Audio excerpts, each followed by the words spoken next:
case is called Ellie.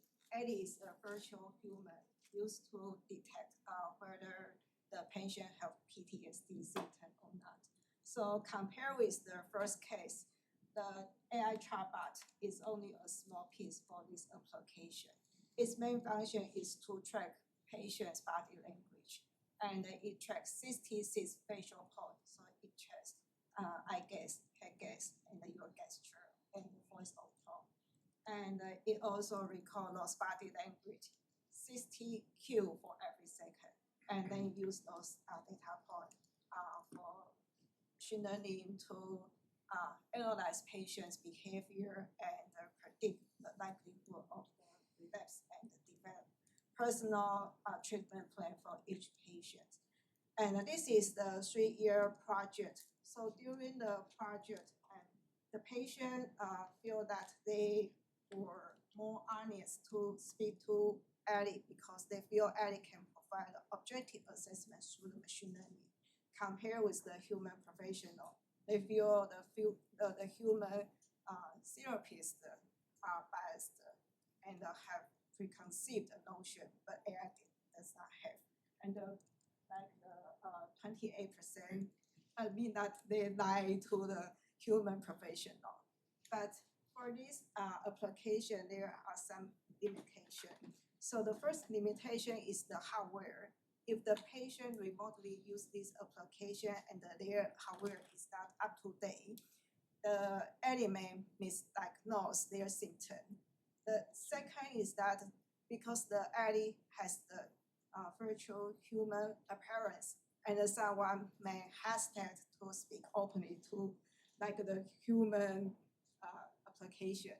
The third is that this application is designed only for the diagnosis. Ellie did not provide a treatment, so it still need to refer to the human professional. And our final case is Okay, so technology applied for the 3 applications. The first is the natural language processing, because for those 3 applications, they use the AI chatbot to have the conversation to interact with the patient. So they need the natural language processing. And it also requires a sentiment analysis to provide a sympathetic response to the patient.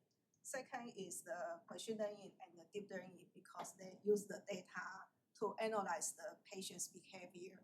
And also during the interaction with patient, they can have the reinforcement learning to retrain the model for those applications.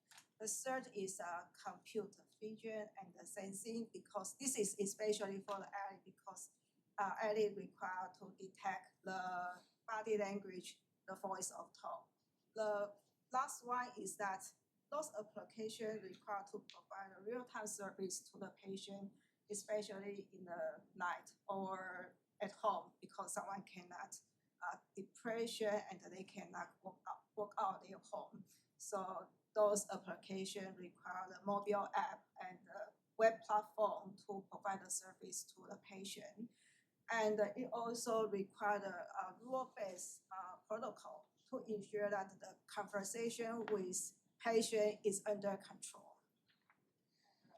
For the ethical, the first and the most important is data privacy and security. But the question is that how does those platforms store and protect the data? I think for now this is not clear. Even they have some like the disclosure about how they do, but in reality, the second is the BIOS for the algorithm. Especially sometimes the AI may misinterpret the cultural expression for the distress, or AI may misdiagnose the symptom for the underserved population. I think for the AI chatbot, for now, they did not equip to handle the acute situations such as the patient has sought for the suicide. So how to have the proper escalation to refer the patient to the right resource is essential. the last one is that we need to remind the patient that they are talking to the AI, they are not talking to the human real therapist. And so how to set the boundary to use the AI in the mental health treatment. Now the regulation is ongoing and it is not ready yet to have mass rollout. So talking about benefits and limitation, one of the best benefits in my opinion and research show that it's about the costs, because a lot of people don't have money to pay for therapists. It's very expensive, so they can access through this AI at least initial therapy, conversational therapy, and also the availability that they can talk to this therapist